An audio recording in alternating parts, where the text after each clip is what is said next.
CNG চালিত বাহন লৈ মূৰে কপালে হাত দিছে গ্ৰাহকে। CNGৰ নামত চৰম হাৰাশাস্তি।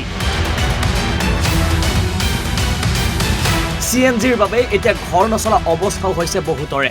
অসমত CNG আহিল প্ৰদূষণ ৰোধৰ চিন্তাৰে এই সুদূৰ প্ৰসাৰী পৰিকল্পনা চৰকাৰৰ খুব সুন্দৰ পৰিকল্পনা। কিন্তু এই CNG ব্যৱস্থাটো এতিয়া কিদৰে চলিছে, এই CNG ব্যৱস্থাটোক লৈ মানুহৰ ইমান ক্ষোভ কিয়, খং কিয় মূৰে কপালে হাত দিবলগীয়া হৈছে CNG গাড়ী লোৱাৰ পাছতে। স্মাৰ্ট চিটি গ্ৰীণ চিটিৰ শ্লোগান আউৰাই চৰকাৰে অসমতো CNGৰ পৰিকল্পনা সাৰ্থক কৰিলে ঠিকেই। CNGৰ বাস্তৱ ৰূপায়ণক লৈ বাহু ল'লে। পিছে তাৰ পিছৰ চৰম হাৰাশাস্তিৰ পৰিৱেশটো আজি ফাদিল হ'ব অসম লাইভ 24ৰ এই প্ৰতিবেদনত। CNGৰ চাহিদা বঢ়াটো আশাব্যঞ্জক কথা, কিন্তু সমান্তৰালভাৱে চাহিদা অনুপাতে যদি ছাপ্লাই দিব নোৱাৰে তেতিয়াহ'লে কিন্তু ক'ৰবাত নহয় ক'ৰবাত এই গোটেই যিটো ছিষ্টেম আছে, এই গোটেই যিটো পৰিকল্পনা আছে, পৰিকল্পনা ক'ৰবাত নহয় ক'ৰবাত ফ্লপ শ্ব' হ'ব। চৰকাৰৰ উদগনিত সাধাৰণ মানুহে CNG চালিত বাহন ক্ৰয় কৰিবলৈ উৎসাহিত হোৱাৰ পিছৰ দৃশ্য এয়া। বহুত সমস্যা হৈ গৈছে আমাৰ CNGৰ কাৰণে।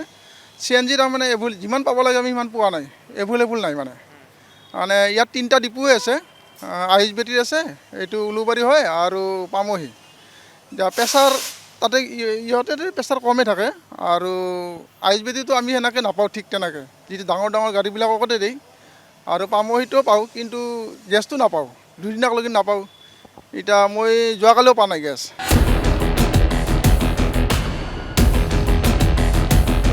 কোনোবাই লোন লৈ বাহন কিনিলে, কোনোবাই আকৌ ধাৰ লয়। আশা আছিল ভাড়া মাৰিব, পেট্ৰল বাহনতকৈ বেছি লাভ হ'ব। পিছে এতিয়া ভাড়া মৰাটো দূৰৰে কথা, গেছ বিচাৰি থাকোঁতেই দিনটো পাৰ হৈ যায়।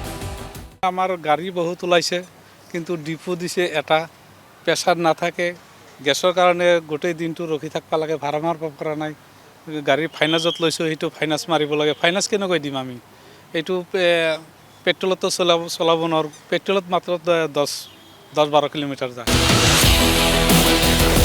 CNG চালিত বাহনৰ চাহিদা বাঢ়িছে, পিছে সেই অনুপাতে গুৱাহাটীত নাই ষ্টেচন।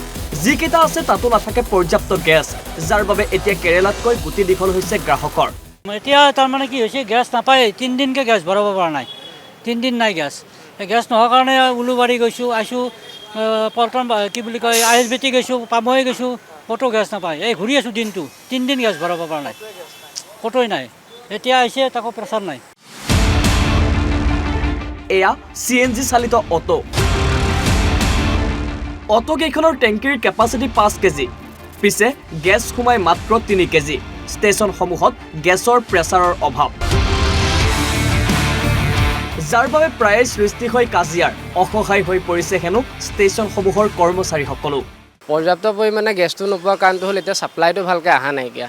এতিয়া বৰ্তমান তাত যিটো আমি গম পোৱা মতে, আগতে গাড়ী গ'লে মানে লোডিং হয় বুলি শুনিছিলোঁ। এতিয়া ধৰি লওক লোডিংটো অলপ কম হৈছে, কাৰণ এতিয়া আইচ হৈ যায় না, এতিয়া ঠাণ্ডা দিন যেন, সেইটো কাৰণে CNGটো তোমাৰ আইচ হৈ যায়।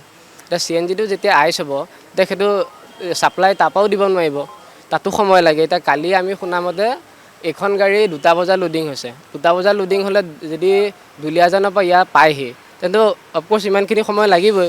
হ'লেও আমাৰ যিমানখিনি অপাৰেটৰ আছোঁ সেই গোটেইকেইজনে ধৰি লওক আমি নিজৰ প্ৰচেষ্টাতে গৰম পানী কৰি লৈ পেলাই তাত ওপৰত হেৰিয়ত দি পেলাই মানে আইচটো ভাঙিছোঁ।